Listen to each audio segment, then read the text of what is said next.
You ask Tiger to solve. This deals with linear equations with one unknown. The final result is x equals -9. Let's solve it step by step. Simplify the expression. Expand the parentheses. Simplify the arithmetic.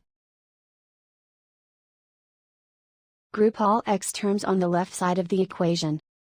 Subtract 3x from both sides. Simplify the arithmetic.